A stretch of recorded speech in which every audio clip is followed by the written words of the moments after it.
ఈ కనపడుతున్న కూర చూడండి, చాలా టేస్టీగా ఉంటుందండి. దీన్ని చపాతీలతో కానీ మనము పూరితో కానీ తినచ్చు, లేకపోతే అన్నానికైనా వేసుకుని తినచ్చండి. చాలా రుచికరంగా ఉంటుంది. నేను ఇవాళ చపాతీ చేశాను. ఆ చపాతీలకు ప్లేట్లో ఇలా ఉంచేసానండి. వేడివేడి చపాతీలు ఈ కూర తింటుంటే అబ్బా, ఇంకా దాని రుచి చెప్పలేమండి, ఎక్స్ప్లెయిన్ చేయలేము మనము. సో దీన్ని ఇలా నేను పెట్టేస్తున్నాను ఇప్పుడు. వెల్కమ్ బ్యాక్ టు వనజానాగండి. చూడండి, ఇప్పుడు నేను ఈ బౌల్లోకి కూర పెట్టాను, తర్వాత చపాతీలు కూడా పెడుతున్నాను. కడుపు నిండా ఇదే తినేసేయచ్చండి, ఇంకేమీ కావాలని అనిపించదు. ఈ కూర చేసుకోవడానికి నేను స్టవ్ పైన బాణలోంచి అందులోకి ఒక 3 స్పూన్లు నూనె వేశాను. ఆవాలు, జీలకర్ర, పసుపు 3 వేసేసాను.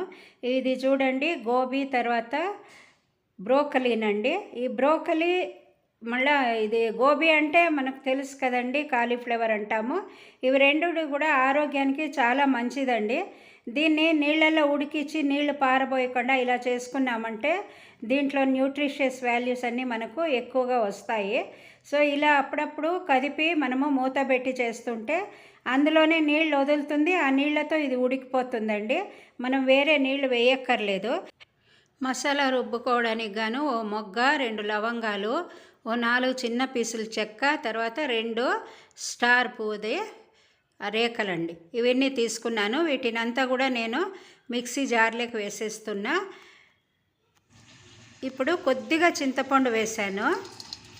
చింతపండు ఆప్షన్ అండి, కొద్దిగా వేస్తే బాగుంటుంది. దాంతోపాటు మనం ఇప్పుడు పచ్చిమిర్చి వేసుకుందామండి. కొద్దిగా పచ్చిమిర్చి అంటే మీకు కారం ఎలా కావాలనో దాన్ని బట్టి మీరు పచ్చిమిర్చి వేసుకోవచ్చు. 2 ఇంచీలంతా అల్లం ఇలా కట్ చేసి వేసుకున్నాను. 2 తెల్లబాయలు ఇలా వేస్తున్నా. తరిగుంచుకున్న ఉల్లిపాయలు వేస్తున్నా. ఒక సగం చిప్పంతా పచ్చి కొబ్బరి వేసా. కొద్దిగా కొత్తిమీర తర్వాత పుదీనా 2ను వేసుకుందామండి. ఇలాగా కడిగి దీన్ని విడిపించుకున్నాను. దీన్ని వేసేసి ఇప్పుడు మిక్సీ చేసుకుందాము.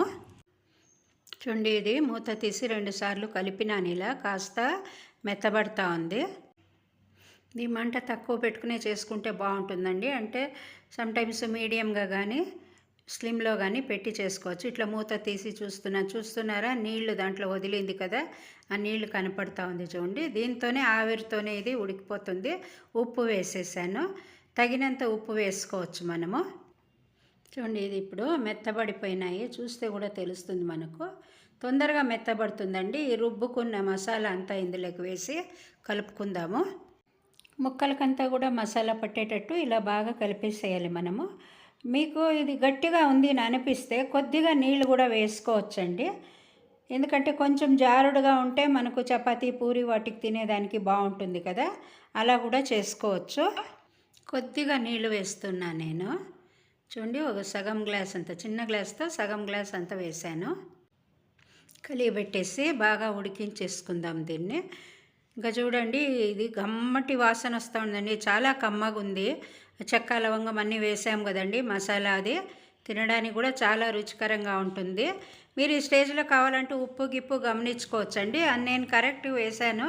మేము ఉప్పు కొంచెం తక్కువే తింటాం కాబట్టి మాకేం బాధ లేదు. చూడండి, ఉడికిపోయింది కదా. ఇప్పుడు దీన్ని తీసేస్తాను.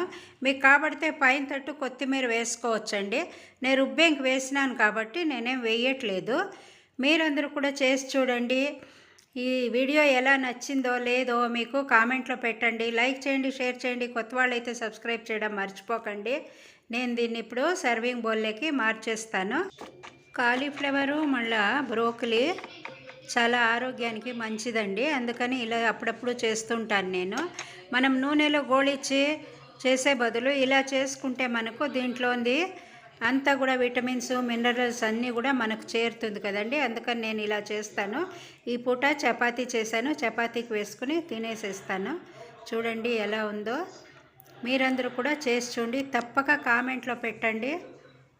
Thanks for